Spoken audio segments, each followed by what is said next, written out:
مال کی بات ہوئی تو حضرت اسماء جو تھی ان کو صدقہ کرنے کا بہت شوق ہوتا تھا. ان کے شوہر کا نام کیا تھا؟ زبیر بن عوام. اسماء بنت ابی بکر سے روایت ہے کہ وہ نبی صلی اللہ علیہ وسلم کے پاس حاضر ہوئی. عرض کیا اے اللہ کے نبی میرے پاس کوئی چیز نہیں سوائے اس کے جو زبیر مجھے دیں. یعنی میں خود کچھ نہیں کماتی, کچھ ہے ہی نہیں, میں کیا صدقہ کروں؟ کیا مجھ پر کوئی گناہ ہے کہ اگر میں اس دیے ہوئے میں سے کچھ صدقہ کروں؟ یہ اکثر عورتوں کا سوال ہوتا ہے. تو حضرت اسماء نے یہ سوال نبی صلی اللہ علیہ وسلم سے کر کے ہمارے لیے جواب لے لیا. تو آپ نے فرمایا جتنی تم میں طاقت ہو اتنا دو, ولا تو کی فیو کا علیہ کی, اور جمع کر کے نہ رکھو ورنہ اللہ تم کو بھی دینا بند کر دے گا. یعنی جو پیسے شوہر تمہیں دے دیتا ہے خرچ کرنے کے لیے اور اس سے تم دنیا کی چیزیں, گھر کی ضرورت کی چیزیں لے رہی ہو تو اس میں سے صدقہ بھی کر دو جتنی تم میں استطاعت ہے. یعنی باقی ضروریات کے ساتھ یہ بھی تو ایک ضرورت ہے نا. سمجھ رہے ہیں اس بات کو؟ اکثر خواتین کو یہ کنفیوژن رہتا ہے, کیا دیں کیا نہ دیں, کہاں سے دیں, خود نہیں کماتے صدقہ کہاں سے کریں, اگر ہم نے دے دیا تو کہیں یہ گناہ نہ ہو. کبھی وہ کچھ بھی نہیں دیتی اور کچھ سارا کچھ ہی دے دیتی ہیں, کچھ پھر مزید چوری کرنے لگتی ہیں کہ یہ کر کے ہم کوئی خیر کا کام کر لیں. یہ سارے طریقے درست نہیں. کیا کرنا چاہیے؟ روزمرہ زندگی میں صدقہ خیرات اسی طرح شامل کر لینا چاہیے جیسے ہم اپنی دیگر ضروریات چھوٹی موٹی پوری کرتے رہتے ہیں.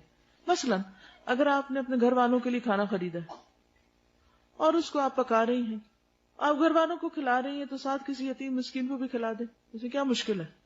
اب اس وقت آپ یہ حساب کرنے بیٹھیں گے او نو میں تو یہ نہیں دے سکتی کیونکہ یہ میرے شوہر کی آمدنی نہیں. آپ صلی اللہ علیہ وسلم کا جواب بہت خوبصورت ہے. آپ نے فرمایا جتنی تم میں طاقت ہو, جو تم اس میں سے کر سکتی ہو اسے دے دو اور جمع کر کے نہ رکھو. لا تو کی فیو کا علیہ کی, بند نہ کرو, تم پہ بھی بند کر دیا جائے گا. حضرت اسماء کو چونکہ حضور صلی اللہ علیہ وسلم فرمایا تھا کہ تم بند نہ کرو تم پہ بھی روک دیا جائے گا, تو وہ روکتی نہیں تھی. جو آتا تھا جب دینا ہوتا تھا ساتھ ساتھ دیتی جاتی تھی. اور حضرت عائشہ کیا کرتی تھی کہ وہ جب کچھ اکٹھا ہو جاتا جمع ہو جاتا پھر اس کے ساتھ وہ دیتی. دونوں ہی طریقے درست ہیں.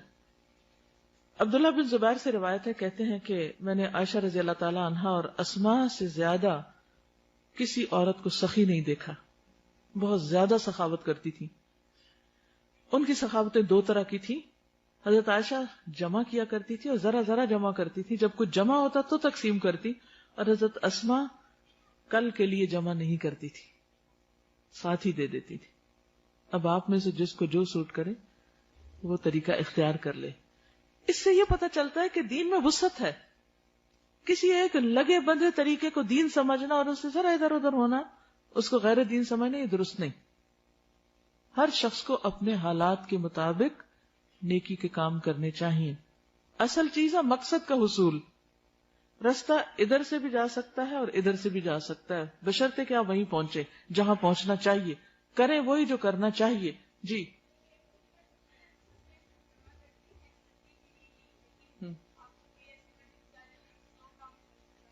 وہ بھی صدقہ ہی ہوتا ہے, کیونکہ ایمرجنسیز میں کسی کی ضرورت پوری کرنا. سے آپ نے ایک نیت سے اپنے حج کے لیے پیسے جمع کر رہے تھے, اتنے میں والد بیمار ہو گئے اور ان کے علاج کے لیے پیسے ہی نہیں ہیں, تو اب آپ کیا کریں گے؟ انسانی جان قیمتی ہے.